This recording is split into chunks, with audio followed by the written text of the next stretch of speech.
Pucks with Haggs, brought to you by Prize Picks. Welcome to the Pucks with Haggs podcast, proud member of the CLNS Media Network. Hit make sure to subscribe to the Bruins Ringside YouTube channel and turn on notifications for when a new video drops on the channel. This episode is brought to you by Prize Picks. In this holiday season, the best time of year for sports, bowl games, basketball matchups, playoff pushes, it's all happening at once. And while you and I are out here making decisions every day, what gifts to buy, what to eat, what game to watch, there is one place where it feels good to be right, and that's Prize Picks. All right. Welcome in, everybody, to this edition of the Pucks with Haggs podcast. This is the 246th episode of the Pucks with Haggs podcast. I'm your host, Joe Haggerty. You can find my work at joehaggerty.substack.com. Subscribe and get yourself a premium membership. Get all my Bruins and NHL writing sent straight directly to your inbox. I also write columns for the Boston Sports Journal, as well as doing a weekly Q&A with the subscribers over there. So get yourself a subscription to Boston Sports Journal. Great website, great content. Greg Bedard, Mike Giardi, cast of thousands over there, bringing you awesome content and all the four major pro sports in Boston. So check that out for sure. Today we're going to have a Pucks with Haggs mailbag edition of the Pucks with Haggs podcast. We're going to answer some of your questions. We'll go over the current state of the Bruins as they are right now, coming off Saturday's win over the New Jersey Devils. And, right now, things are actually pretty solid. They've won 2 in a row for the first time since Charlie McAvoy and David Pasrnak got hurt. They're tied for first place with the Tampa Bay Lightning in the Atlantic Division. Yes, they've played more games than everybody else, so their point percentage is actually lower than some of the teams that they're chasing. But I'm not going to give other teams credit for points they haven't earned. As far as I'm concerned, the Bruins are tied for first in the Atlantic Division right now. Here in the first full weekend in December. And I think that's pretty impressive. I really do.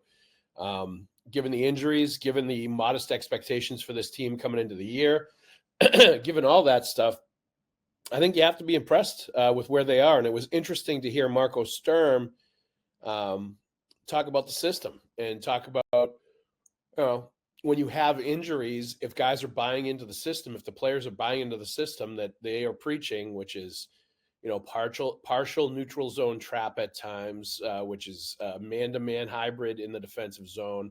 Certainly with the systems they're running on the special teams, if you buy into it, you can lose a couple of players for a while, even high caliber elite level players.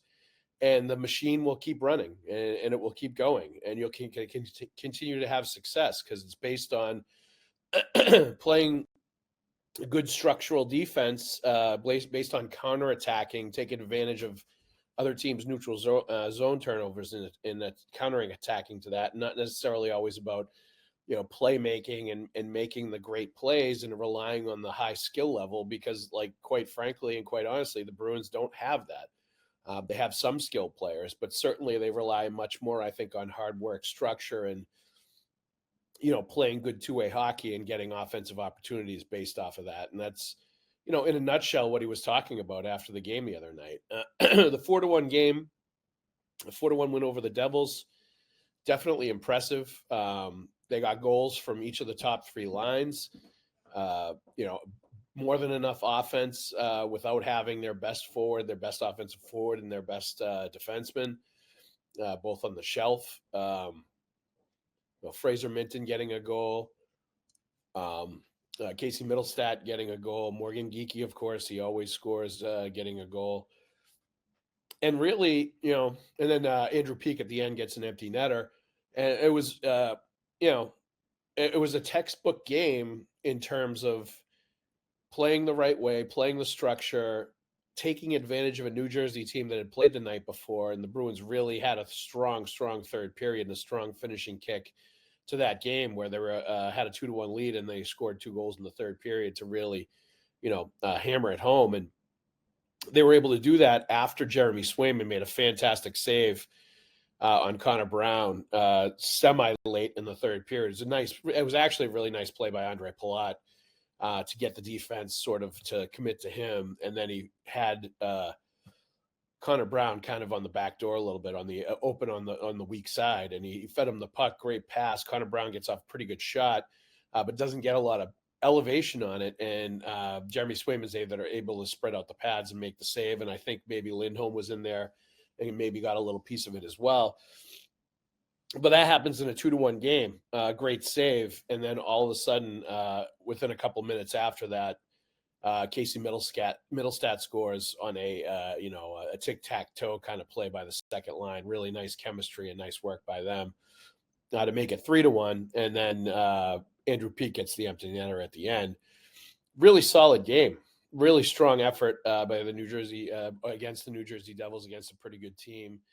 And really an indication of where the Bruins are right now and how they're able to play even without some of their best players. You know, they're 3-2 right now, 3-2-0 in 5 games without David Pasrnak and without Charlie McAvoy based on these injuries right now. And, you know, a lot of it's got to be credit to the guys that are in there and also some of the guys that are stepping up. Guys like Alex Steeves, who has 6 goals now and continues to produce and has been so good that they've played him with Elias Lindholm and Morgan Geekie on a top line. And he has hung with those guys and he has produced and he has looked not out of place at all playing in that kind of a situation. And really, he's bringing something to that line because he's forechecking like a madman. He is hustling. He's all over the ice, forcing plays that are opening things up for the other 2 players. And it happened again last night where he was going hard after a puck carrier. Puck gets thrown up in the ice and it gets to Elias Lindholm, and Lindholm just spins and throws a quick pass to the net, and Morgan Geekie scores. And it was a lot of it was created by the pressure that Alex Steeves is making happen because he's the first guy on the puck. So some really good stuff there. And even the other goals, really nice passing on the tic-tac-toe, like I said, with Middlestat. And the Fraser Minton goal was a one-timer in the slot on a pass from the corner from Mark Kastelik. So all really nice plays leading up to the empty netter at the end. So just a really nice, well-executed, well-played game. They scored 4 goals. Offense continues to not really be an issue for this Boston Bruins team, which is so interesting because everybody just assumed that was going to be the big problem for this team, that they were going to be overly reliant on David Pastrnak to score. And then when Morgan Geekie really emerged as, you know, a guy that is going to score a lot of goals again this year after scoring 30 plus last year, I think the assumption was that so much of the offense was going to be reliant on Geekie and Pastrnak, and that has not been the case. It's been spread around. Certainly they've produced their share, and they have a big percentage of the goals. There's no doubt about it. But there's a bunch of other players that have produced as well and continue to, and that was the case on Saturday night against the Devils. So Bruins are in a good place. Like I said, tied for first place in the Atlantic Division with the Tampa Bay Lightning. They are in the midst of a decent home stretch now, and then they will go on the road prior to Christmas. So they've got a good home stretch, and then they've got some games on the road, but nothing too crazy, and nothing I think that is going to put them behind the 8 ball as far as fatigue goes, and as far as affecting their results based on the travel that they have and what they're going to do.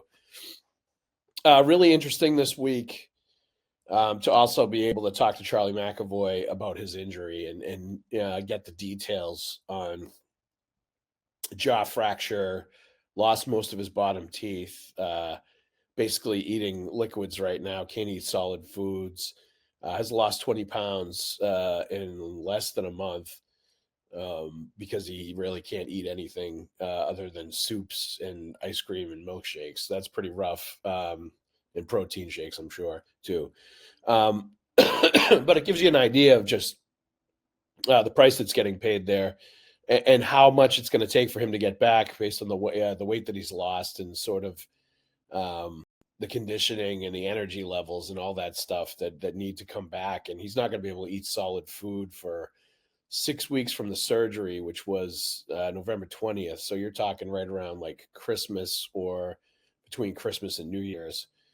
Before it's likely he would even, begin to think about coming back. So I would suspect maybe some point in January that it would be a possibility, but at least he's skating right now. not taking contact, wearing a bubble. That'll probably be the case with the bubble, even when he does come back, even if it is healed up to a acceptable degree to allow him to go back into games. I have a feeling he's going to be wearing that for a while. But it just, it also gives you an idea of the price that hockey players pay to play in the NHL, and stuff that people take for granted that is going to affect him for the rest of his life, and is certainly making his life really difficult right now. The day to day that he's dealing with after having a deflected slap shot hit him right in the jaw. So the good part is, though, that he understood, and he knew and was very aware that there was people reaching out with messages of well wishes and supporting him, and it sounds like it's been a pretty positive experience as far as that goes, just knowing that pretty much everybody is behind him, which happens in the hockey world. Like, you take a bad deflection, everybody that plays high level hockey is one bad deflection away from that happening to them. So I think everybody appreciates that, and most people, when they've played hockey long enough or been around hockey long enough, have taken a puck to the face at some point, so know what that's like and what it's all about. So good to see him on the practice ice. Good to see him sort of mixing it up and getting involved, and starting on the comeback trail. So he is practicing right now. No imminent return for him. Was dropping into some battle drills and some other stuff. So there is some light contact going on, kind of, I think, feeling his way a little bit. But good to see that at the very least. And then you have David Pasrnak, who is skating on his own, not skating at practice. That usually is indicative, if it continues in the right direction and there's no setbacks, maybe 10 days away, something like that, 10 days to 2 weeks. And less, obviously, if he jumps on the ice with the team and starts skating at some point next week. And he may even, he's such a competitive guy, push that envelope as far as that goes, trying to get back sooner rather than later. So we will definitely see on that. But in the meantime, as I said before, Alex Steve's doing a really good job stepping in and being a top six guy and really winning an NHL job and showing and elevating his profile and showing that, like, he's going to be put in some spots to see what he can do, and showing an ability to play in a lot of different roles. And usually that's pretty indicative of a guy that could be, fairly valuable at the NHL level. So kudos to the Bruins for finding him. And the other guy is Jonathan Aspero, averaging or it's starting to play over 20 minutes a game, elevating himself into a top four role with guys out, and leads the Bruins with a +8 plus minus right now, which is all indicative of a guy that's playing really good hockey, that's playing really simple, responsible hockey, that is not having bad things happen to the team and to him when he's on the ice. These are all good traits for a defenseman, especially a stay-at-home defenseman. So a lot of positive stuff there, and a lot of things to feel good about if you're Jonathan Aspero. And, I think at a certain point, when you see Jonathan Aspero play well, when you see Alex Steves play well, when you see the Bruins take a chance on a guy like Morgan Geekie, elevate him into a bigger role, and see what he's turned into with them. And it goes on and on and on. You could talk about Wotherspoon. You could talk about all kinds of guys, really, that they've had over the last few years. Even Kuznetsov, I would put in this category. They have had an unbelievable run, and it's been for a long time now, of finding players in other organizations at the AHL level that are blocked, that are not getting their shots at the NHL, and then giving them an opportunity with the Bruins and watching them flourish and watching them develop into really good players. And, like, this is part of the whole thing, like, every team's going to have strengths and weaknesses. Every organization is going to have strengths and weaknesses. Every management group, every front office, every scouting staff, like, they're all going to have things they're better at and things they're not quite as good at. And sometimes, and oftentimes, the things that they're good at will augment their weaknesses or hide them, or will mitigate them, or whatever you want to call it. And I think that's what we see here sometimes is, yes, the Bruins did struggle for a bit in the draft, and it seems like they're coming out of that now because the last couple of drafts have been pretty productive and pretty good. And there seems to be well, not seems, there is a replenishing of prospects in the cupboard. There's no doubt about that, and the draft picks that they've acquired as well. But in addition to that, like what they've had is they've been able to go out and find other players to do those jobs that the prospects would have done. Now, it's not going to work as far as the high end players. You still need to hit on those draft picks and hit on those players to bring those in. You're not going to find a guy in the AHL that's going to turn into David Pastrnak. That's just not going to happen, obviously. But a lot of these other players that can play roles in the team that can be those like peripheral core guys on your team, they have done a really good job of identifying them, bringing them in, and even if they don't keep them around as they're on their own team, they've been able to flip those guys to other teams for draft picks, and they've done a really good job with that. So I'm kind of a broken record with this, but like kudos to Dennis Bonvie and all of the scouts on the pro scouting staff for the Bruins that go out and identify these guys and really have a great idea of who can play and who can't, and who can come into the Bruins system and do really well, and who can push some of the prospects that they have, or maybe in some instances hop over them and make them almost irrelevant. And I think Steves is one of those guys you have to look at and say, hey, Fabian Lysell is never going to get there. Georgi Merkulov never going to get there to be like the impact players at the NHL level that you can play every single night that will become regular players on that NHL team. I think the determination has already been made for most intents and purposes that those players are just not going to be able to do it. It's not going to happen. But when you see a guy like Steves come in, it shows all the rest of those players what you have to do, who you have to be, and what you're going to have to show in order to make it at the NHL level. He's a guy that came in and was playing third and fourth line. They identified it in training camp that, hey, he could help us as a bottom six guy, even though he's, scored like 39 goals in the AHL last year and is obviously a top six guy at the AHL level, like some of these other guys are. But he can do more, and he can make an impact in a lot of different parts of the game in a lot of different areas. And I think that's what you're seeing right now is he doesn't need other guys to set him up. He doesn't need other people to feed him the puck or to, make things happen for him. He can make things happen for other players with his play away from the puck and what he does in addition. And then once you get sort of your foot in the door with doing that, then you start to get looks on the top six like Alex Steves is right now. Then the offense starts to come out. Then you start getting, fed passes for one-timers like the goal he scored the other night.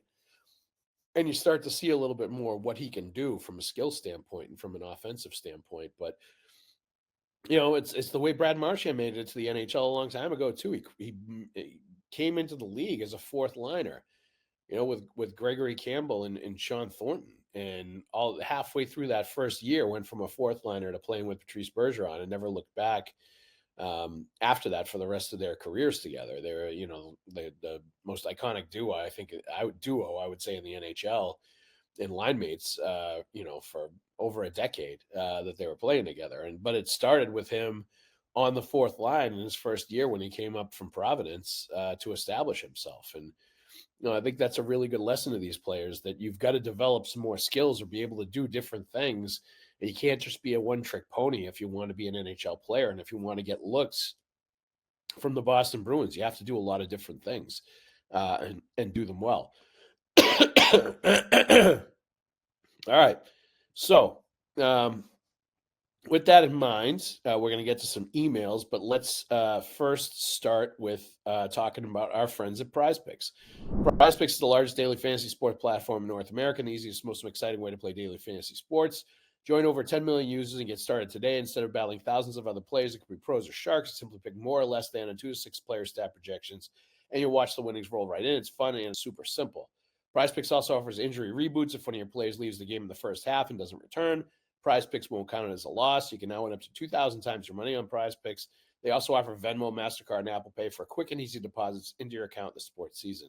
Our picks for this week are Nathan MacKinnon, more than 2.5 shots on net, Connor Bedard, more than 0.5 goals, and Morgan Geekie, more than 0.5 goals. Download the Prize Picks app today and use code CLNS to get $50 in the lineups after you play your first $5 lineup. That's code CLNS to get $50 in the lineups after you play your first $5 lineup. Prize Picks, it's good to be right.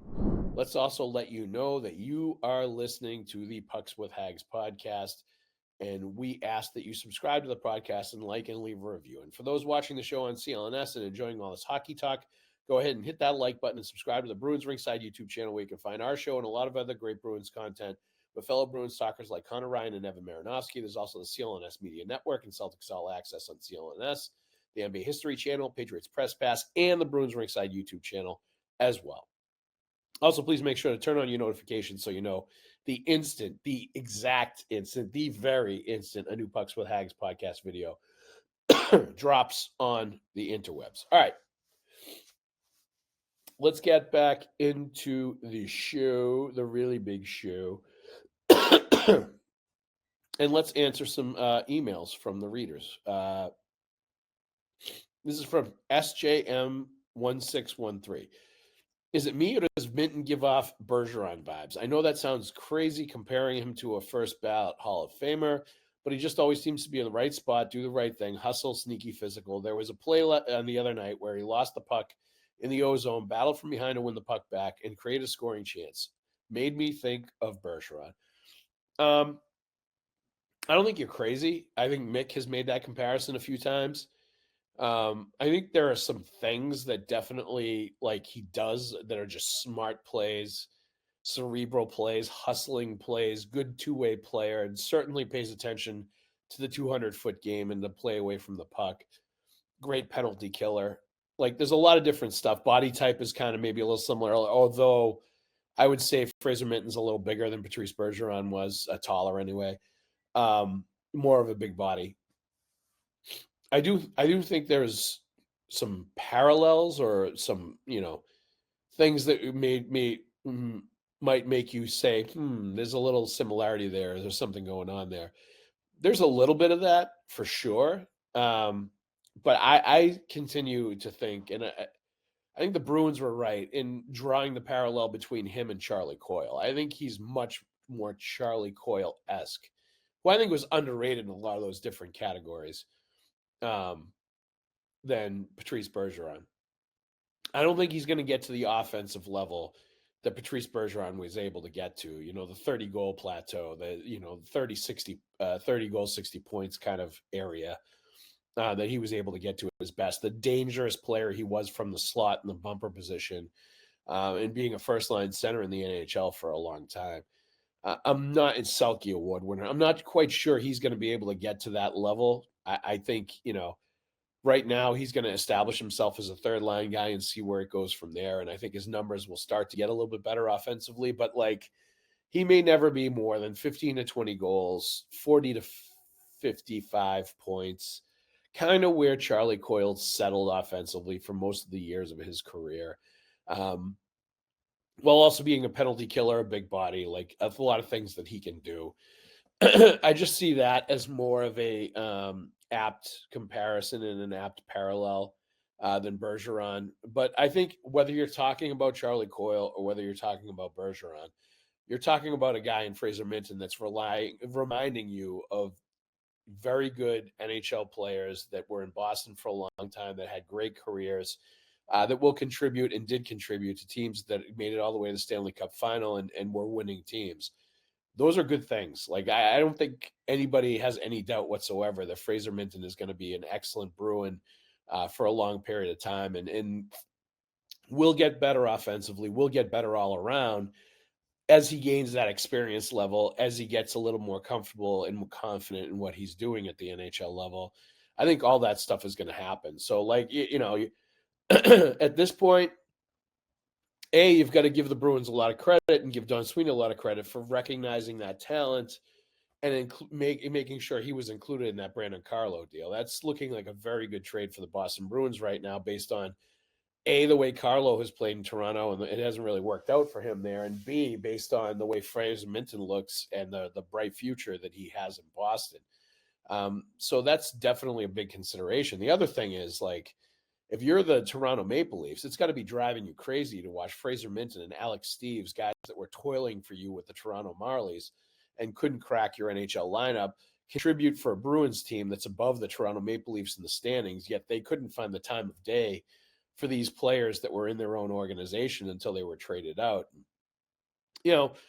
It's I think it can be a little bit of an indictment on the Maple Leafs organization for just not being able to recognize the talent that they have, but also I think for them kind of opting for the veteran sort of stopgap players or the veteran players that have NHL experience instead of giving their own guys a chance. Where have we heard that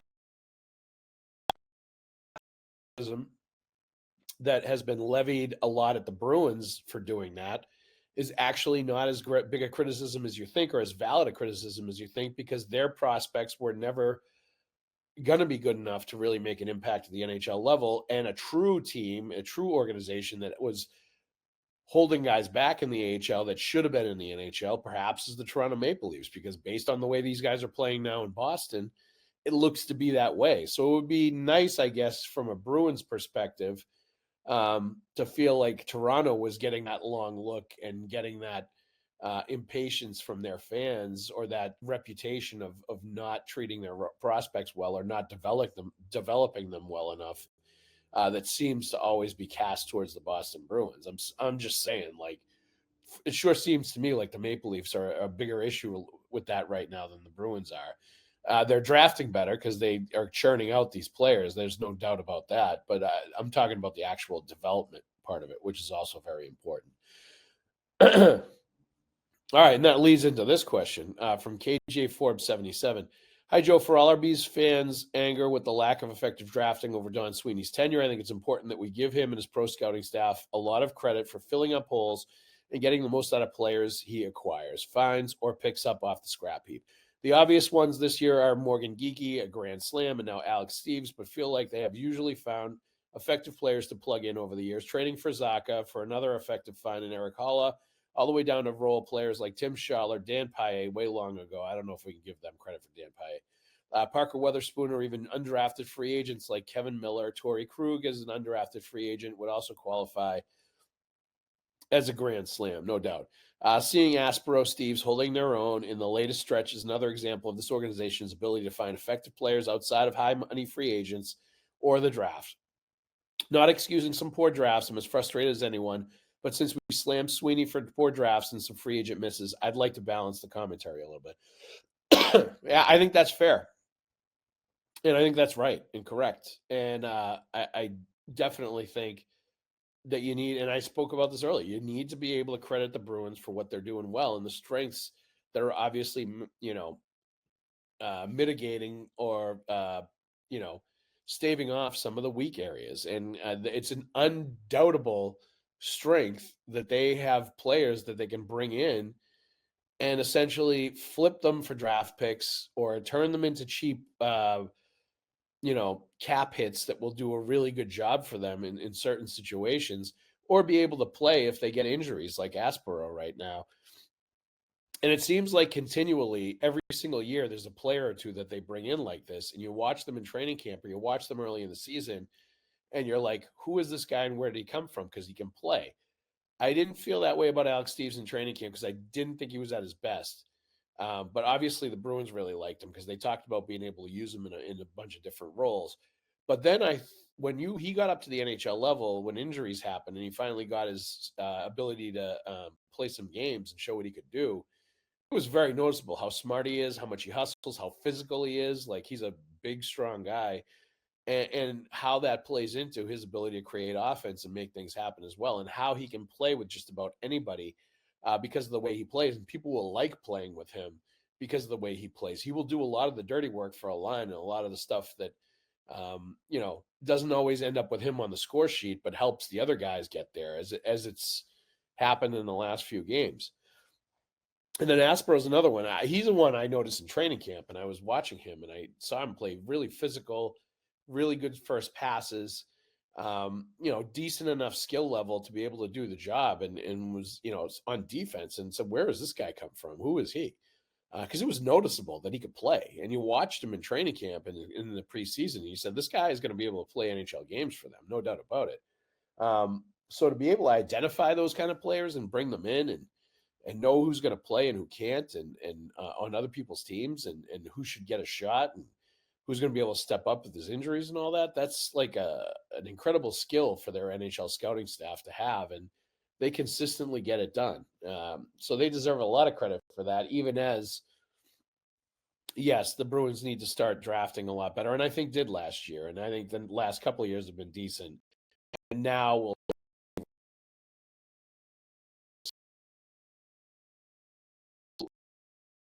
in college right now, and Dean Letourneau, for that matter, is as well. So some really good things going on at BC right now with as far as the Bruins go with those two players. All right, let's skip ahead to Cap 77. His always got the great questions. Props to Steves for the hard work of late, both physically and on the score sheet. Stepped up when the team needed it. Too bad he didn't score on the great shorthanded bid in the first period last night. And I think that was from a few games ago. So yes, he's had chances every single game. Total props to Alex Steves. He is becoming a part of this Bruins team and carving out a niche for himself and carving out a role where he can play in a lot of different places, but is showing he can play top six. And that's a big deal for a team like the Bruins who don't have a ton of great top six options. Number two, the situation with the Olympic hockey venue is a bit exasperating given the Olympiad's influence on this year's schedule, the intense desire of many players to make the rosters and play in Italy, etc. Last time I checked, an international rink is supposed to be 200 by 100. That is correct. That is what the rinks are at Lake Placid. That is what an Olympic sheet is supposed to be. A little wider than the American rinks, definitely more skating room. So yeah, I don't know what's going to happen there. I can't imagine there's any way they're not going to send the NHL guys to the Olympics, but it seems like every year every 4 years, there's some kind of snafu like this because the NHL really doesn't want to send the players. The players really want to go, but I don't think the owners in the league really want to send them. So I think there's always going to be this constant push and pull or this constant dragging of the feet when it comes to the Olympics because the league, it's just not in their interest from a business perspective to do this, but the players really want it. Number three, I spent the Saturday at MSG, Lightning Rangers, and BU Cornell and got to see the Rags home woes for myself. What do you make of New York's home struggles, worse than the East by far, as opposed to the road? I mean, it's hard to say. Anytime anybody asks me about the Rangers, I just say bad ownership, not great front office, not great management, really good team. And they screwed it up, right? They had a good team in place. They had guys that had brought in all kinds of prospects and really replenished the system and were drafting really well. And then they just decided to shake it all up and bring in Chris Drury. And I think it hasn't worked. And I don't think Chris Drury has made many friends doing that job. I think he's a guy that clearly has alienated a lot of the veteran players in that team. I don't think it's a great atmosphere to work or play in right now necessarily. It certainly doesn't feel like a family like the Boston Bruins do and what Marco Sturm is promoting in Boston and trying to foster and generate. So, you know, I think they're making their bed and that's what's going on now. You know, the Bruins have had years in the past, and last year was one of them where they've really struggled at home too. And it's usually a sign of a team that's not very good. And I would say that's part of it as well with the New York Rangers. I'm just not sure they're a very good team. But it'll remain to be seen how that plays out. But nothing good. I'm not impressed with the Rangers, nor have I been for a few years. All right, number four. Will Quinn Hughes finish this season? New Jersey Devils. What do you think? I think it's interesting that supposedly the word on the street or rumor mill has it that they've already been talking trade and back channels and behind the scenes, and it feels inevitable that they're gonna try to force the situation to happen where the brothers are gonna be able to play together. It's I don't know that I love it. It feels like a very non-hockey thing to do to try to force a team's hand to trade you somewhere you want to go to play with your brothers. But then again, Matthew Tkachuk kind of forced his way out of Calgary and into Florida, and it really worked out for him, obviously, and for that team, and they've won cups since then. So sometimes I guess it can work out for you if you want it badly enough. It would be interesting to have three brothers playing on the same team with the New Jersey Devils, and Quinn's the best player of the three of them as far as I'm concerned. So he could be a real difference maker on that team as well. So it'll be interesting to see how that all plays out. But I think that one's going to go down to the deadline if it ends up happening at all. But it'll be interesting to watch. All right. Thank you, everybody, for joining us. That is it for this week's questions from the fans. Thank you for listening to this episode brought to you by Prize Picks. It's the holiday season, the best time of year for sports, bowl games, basketball matchups, playoff pushes. It's all happening at once. And while you and I are out here making decisions every day, what gifts to buy, what to eat, which game to watch, there is one place where it feels good to be right, and that's Prize Picks. Thank you also for listening to this Pucks with Haggs podcast, a proud member of the CLNS Media Network. Make sure to hit subscribe to the Bruins Ringside YouTube channel and turn on notifications for when a new video drops on the channel. All right. Thank you, everybody, for listening to this Hagg Bag Mailbag episode of the Pucks with Haggs podcast. We will be back next week with guests. So thanks for listening, and we will see you at the rink.